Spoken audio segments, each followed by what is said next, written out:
Tama o mali? Comment nga kayo. Kamusta kayo dyan? Chill-chill tayo. Comment yung mga bago nanonood. Comment tayo ng praise the Lord kung gising pa tayo dyan at nag-e-enjoy sa ating pag-aaral ngayong gabing ito.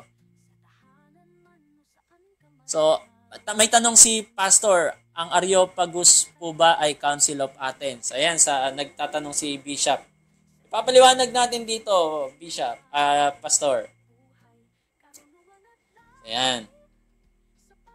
So, contextualization has a great impact on evangelism and discipleship. Ito na. Dahil dinala siya sa gitna ng Areopagus, isa sa mga member ng Areopagus ay si Dionysus. Okay? Verse 32, and when they heard of the resurrection of the dead, some mocked. So, minak siya. Inasar-asar. Hindi totoo yan. And others said, we will hear thee again of this matter. Open. Ito mga open-minded people. Ready to networking. Open-minded ka ba? Balik ka. Power. So, ayan. So, Paul departed from among them. Pero nung umalis siya, howbeit, certain men clave unto him. Talagang naniwala, sumunod, naging disciple niya. And believed. Amen. Praise the Lord. Among them, which was Dionysius, o kung ano man ang pronunciation, I don't know, the Areopagite. So, member siya ng Areopagus. Kasi dinala nga siya sa kalagitnaan ng Areopagus. And a woman named Damaris and others with them. So, itong si Damaris, actually, Damaris is also mentioned as one of convert. Ito nga, while less is known about her, wala naman ng ibang pangalan. Pero, in fact, that she is named suggests that she is a prominent woman in Athens. Kasi, hindi naman pinapangalanan kadalasan yung mga babae kung hindi siya talaga prominent woman. Kung hindi sikat or something na merong power talaga. So, in the cultural context, it was rare for a woman to be mentioned by name unless they held a certain level in social standing or influence. Kaya, influential woman din itong si Damaris. And si Dionysius ay member ng Areopagite. So, ito na yung sagot sa tanong ni Pastor June sa live streaming natin. Tama po ang sagot nyo. Ayan, thank you po Sister Roslyn. Nakalimutan ko, Cornelius nga ang pangalan po ni Roman soldier, Cornelius. Diba? Nagpray siya. Si Lord ang nakakakita sa mga nagpe-pray na kahit hindi nila kilala talaga ng personal relationship doon sa Diyos na yon, ay marahil kaya ng Lord talaga na mag-locate ng mga taong naniniwala sa Kanya. Yun nga lang, kailangan talaga nila si Jesus Christ. That's why the gospel was, yung gospel bearer was sent in His house. At yun nga, dumating nga itong mga nag-evangelize sa Kanya. So, the impact of Paul's contextualization is soul conversion. Hindi naman siya nagko-contextualize lang na para maging matalino lang, mabulaklak magsalita, ganyan. Hindi naman ganun na para magpasikat. Ang talagang dahilan natin kung bakit tayo magko-contextualize, hindi naman para maging magaling tayo. Hindi naman tayo nag-aaral ng homiletics para maging very articulative tayo. Actually, bonus lang yun eh. Ang pinakadahilan nito, para madali nating maabot yung mga kaluluwa para sila po ay maligtas. Hindi para i-impress sila. Ganun din ang sabi ni Apostle Paul, di ba? Hindi dahil gusto ko kayong bigyan ng mabulaklak na salita. So, ito pong si Dionysius, the Areopagite, a member po siya ng Areopagus Council. So, it is a prominent influential group in Athenian society. And his conversion is particularly significant because it indicates that Paul's message reached the intellectual elite. Talagang nahipo yung mga intellectual dahil yun nga, nag-quote siya ng mga poetry, kabisado niya, yung history, di ba? Alam niya yung dapat niyang i-quote bago sa kanilang pandinig. Ayun, alam niya na yun yung gustong-gusto ng mga tao doon, yung mga bago. Di ba?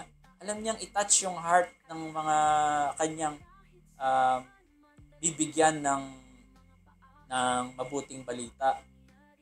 So, the term Areopagite referred to a member of Areopagus, a prominent council in the court of Greece or Athens. Ang ibig sabihin ng Areopagus, Hill of Ares. po. Kaya meron pong connection yung Areopagus sa Mars Hill. Pero hindi na yung Mars. Hill din. Yung Areo, si Ares. Pagus means hill. Okay? So, siguro, Marsopagus yung Mars Hill. Ito naman, Areopagus.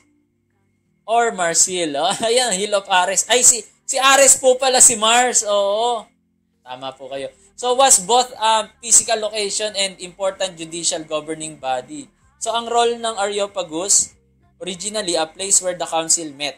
So, yung Areopagus or Mars Hill ay diyan sila nagkakaroon ng ng church or ecclesia na tinatawag ng assembly. Yan naman ang ibig sabihin talaga ng ecclesia eh. Bago pa dumating si Jesus Christ, meron ng ecclesia but not ecclesia of God or ecclesia of Christ. Kaya nga sabi niya, I will build my church kasi meron ng current church noon. So, pag may mga important na ganun, ecclesia din tawag sa kanila, lalo na yung mga elder. So, role of Areopagus, nandiyan tayo. Was named after God Ares. It served as the principal judicial body in Athens, handling cases in serious crime like murder, as well as religious matter and other significant public affairs. So, doon sila, gustong-gusto nilang hangout nila yon. Council composition. Members of Areopagus known as Areopagites were typically former archons. Archon means high-ranking magistrate who serve for life. Hanggang mamatay na sila, they are serving talaga. So, the council was made up for respected older citizens who are seen as wise and experienced. So, in Greek term, ecclesia din ang ang fellowship na tinatawag doon. But, to call them, ang ecclesia nila ay merong brand name which is Areopagite and yung kanilang lugar ay Areopagus. So ayan. Kaya punta tayo sa Greece. Bisitahin natin yung Areopagus, tas tayo doon. Grabe dito nagkaroon ng privilege speech si Paul and mag-preach ka na rin. Tagalogin mo, baka may mga Pinoy dyan. Alam niyo naman mga Pilipino pakalat-kalat kung saan-saan yan. Kaway-kaway sa mga mga Pilipinong nasa ibang bansa. Comment naman tayo dyan kung saan tayo nanonood ngayon. Pa-share po ng ating live, share natin, sayang yung pagkakataon. So ito, sample na lang ito ng cultural, kapag may mga cultural issue, ito ang try nating tignan na chart. Meron kasing tinatawag na cultural themes and pwede kang gumawa ng framework. Meron ding biblical framework. Pwede itong mabago. Pero, try nyong grupuhin pagdating sa creation. Itong creation, ang tinutukoy dito ay sa Genesis, yung original design. Okay? Original design. Light and darkness, dividing water. Mga sinasabi sa Genesis na mga wordings or belief na pwede nating hugutin mula doon sa Torah. Genesis hanggang Exodus, Leviticus, Deuteronomy, yan, ganyan. So dito, tulad ng mga salitang light, darkness, life and death, all nation, land, image of God, resurrection, love, temple, offspring, idolatry, dividing the water, di ba nag-divide yung water. So, venant, ito covenant ito hindi yan venant lang, covenant. So, sa covenant, mayroong covenant ng promise, covenant ng faithful sa mga covenant about adoption, justification, si Christ, part ng covenant yan. Pero hindi siya part ng creation, kaya nandiyan siya sa labas. So, law, yan, covenant yon. Sacrifice, Exodus, may kinalaman yung covenant yan. Kaya nag-meet yung creation, yung covenant, at saka yung kingdom. Kasi may itong nag-meet sa gitna, may kinalaman niya sa creation, may kinalaman din niya sa covenant, may kinalaman din sa kingdom of God. Sino yung mga may kinalaman dyan sa tatlo? Offspring, which is Genesis 3:15. It is a covenant. It's also about the kingdom because he is the king, yung offspring na yun. And it was already in Genesis, kaya nandito rin yan sa creation. At may mga pagkakataon na sa kultura ng isang lugar ay may kinalaman din kasing parallel study sa mga ganitong frame. Kaya i-screenshot nyo tong framework and try nyong mag-aral sa inyong, halimbawa, taga ano ka, Binalona o di ba, Binangonan. Bakit naging Binangonan 'yon? Dahil may bumangon, di ba? So patungkol 'yon, i-connect mo sa pagbangon o resurrection. And then itakal mo yung creation and then yung kingdom ni Lord, di ba? And about Jesus Christ na rin, the King of the Kingdom. So magandang gamitin itong biblical framework in connection sa ating context, sa ating culture. At ang cultural themes, ito. So, meron tayong cultural themes. Sa cultural themes naman, gamitin natin yung Chinese culture. Naniniwala sila sa tinawag na harmony, yin-yang, yung liyi, or ibig sabihin ng liyi, mga ritual yan. Ritual sa business, ritual para sa family. Marami silang ritual sa mga namatay na ancestors nila, may talagang paggalang sila doon. Yumuyuko-yuko silang ganyan, di ba? Liyi tawag doon, culture. So, dito naman pagdating sa mga collectivism, ethnicity, yan dito sa color red, hindi man tawag to ay covenant, pero yun yung mga promise nila about sa ancestor. Ito naman, hindi man ito kingdom, pero patungkol ito sa mga kanilang mga tao or yung prominent na mga nasa posisyon, itong color yellow, tulad ng Son of the Heaven, patriotism, yung chairman nila, emperor, demon and spirit, yan, mga kingdom yan.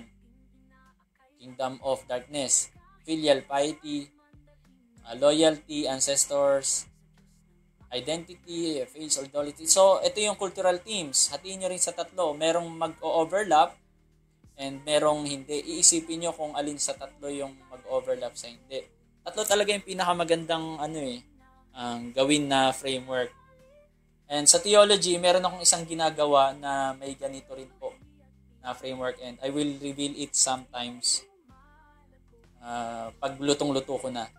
So ngayon, mas mataas pa rin ng biblical framework pa rin. No? I-connect mo lang sa cultural themes.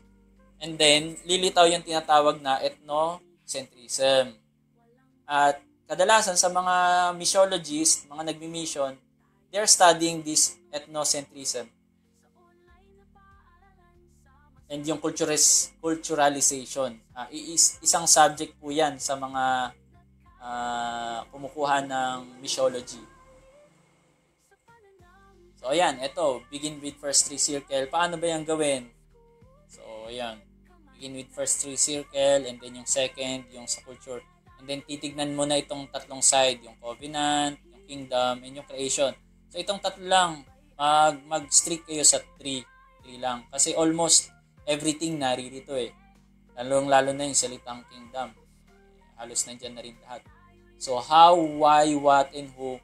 Ito yung mga criticism and cultural issue na pwede mong gamitin para maumpisahan mo yung question. So, use the cultural concept and expression to answer the four gospel.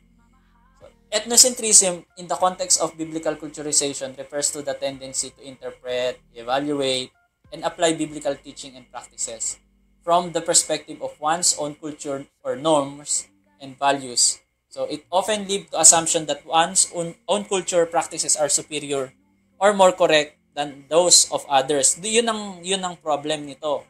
Ang problema ng ethnocentrism, kapag sumobra siya, mas lumalaki yung culture, and then nagiging authority na nila yung culture. So this can affect how biblical principles are understood and implemented in diverse cultural context. So yun yung danger doon kapag masyadong na-highlight. So hindi dapat. Dapat mas malaki talaga. Make sure that your final authority is not the culture but the scripture alone. Kaya nga sola scriptura tayo mga kapatid. And that is one of the 5 solas na doctrinal statement natin dito sa MBS. So sa mga nagtatanong, ang doctrinal statement ng MBS, wala naman siya talagang latag na plataforma ng doctrinal statement. Basta Trinitarian tayo and naniniwala tayo sa 5 solas. So kung gusto nyo basahin ang detalye nito, nandiyan ang link, www.fateos.com. Try to look for this na lang about ethnocentrism.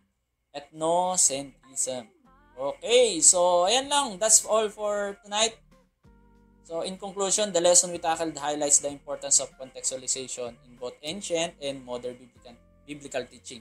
Kaya siguro marami pa ako sanang bibigay ng mga sample. Pero alam ko naman na alam niyo na 'yon dahil yung mga pastors natin bihasa na sa ganyan, 'di ba? At ang nagiging problema lang natin kasi kapag mapupunta tayo sa ibang lugar.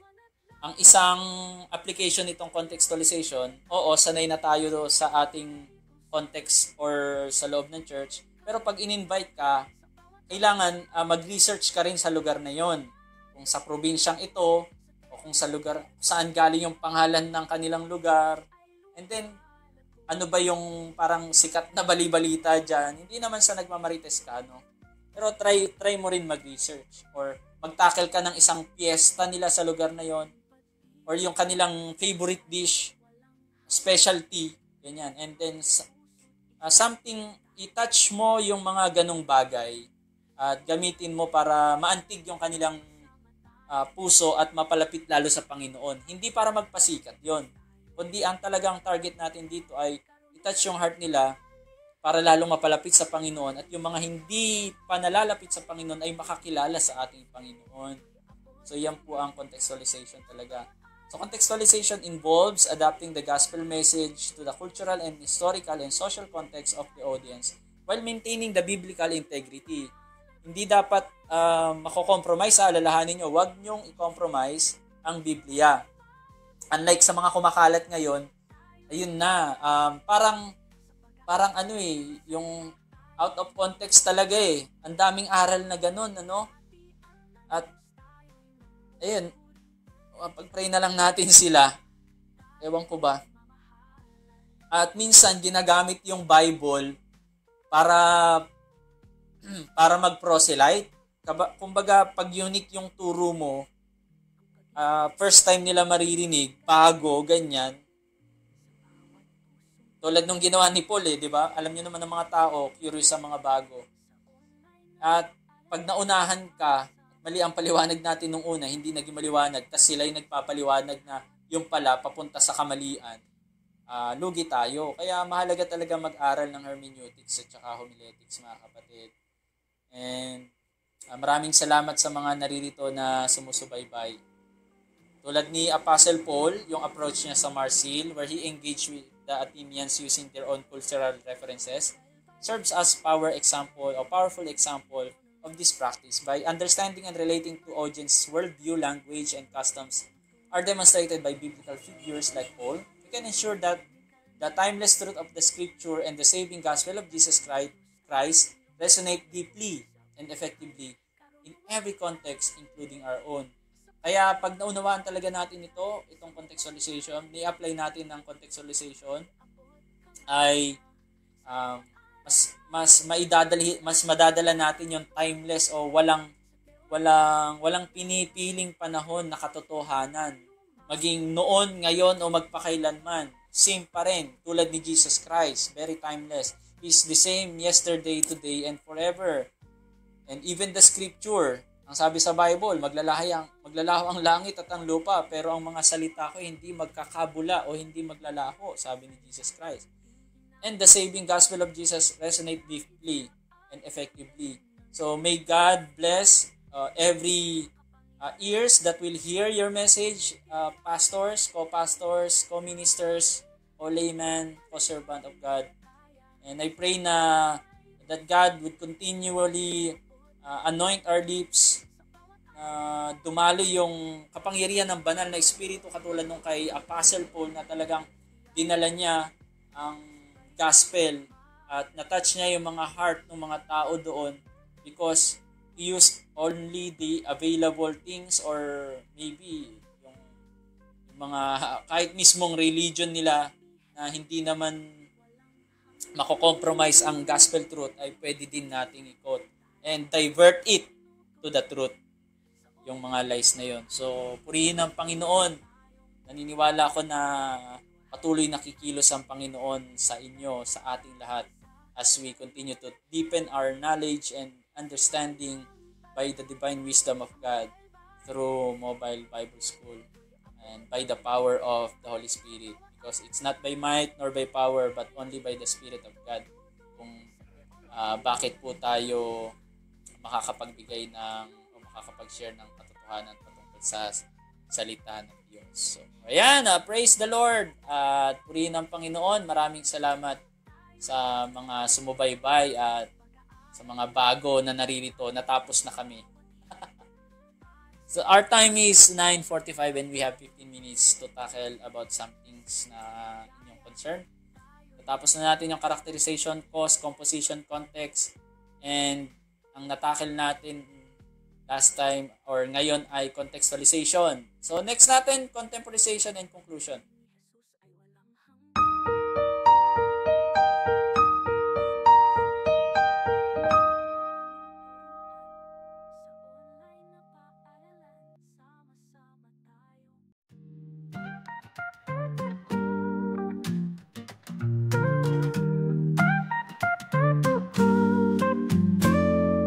Sa Mobile Bible School, tayo'y nagtitipon online. Sa tahanan man o saan ka man, naroroong tunay. Kaalamang makalangit at biblikal na aral ay makulay.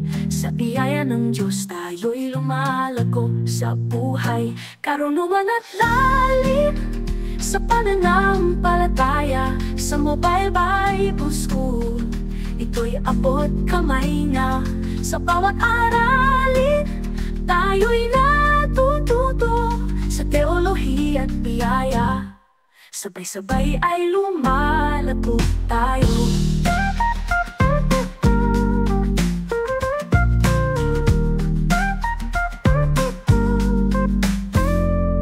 Sa bawat hakbang, sa Diyos tayo nagtitiwala. Sa gabay ng Kanyang salita, ating inaakay ang iba. Kahit saan man dalhin ng ating mga paa, sa Diyos ng makapangyarihan tayo'y nagtitiwala. Karunungan at lalim sa pananampalataya. Sa Mobile Bible School, ito'y abot kamay na. Sa bawat aralin, tayo'y natututo sa teolohiya at biyaya. Sabay-sabay ay lumalago tayo.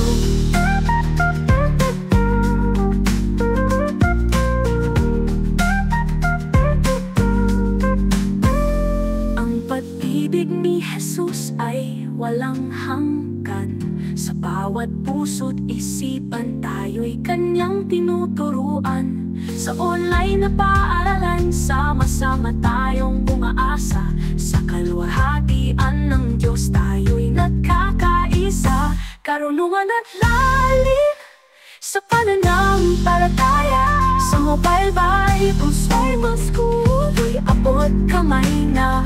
Sa bawat aralin, tayo'y natututo sa teolohiya at biyaya. Sabay-sabay ay lumalago tayo. Hey, sa Mobile Bible School, tayo'y naglalakbay. Sa pag-aaral ng salita, tayo'y magwawagi. Para sa kaluwalhatian ng Diyos, tayo'y nagpupuri. Sa Kanyang biyaya, tayo'y nagmamahalan.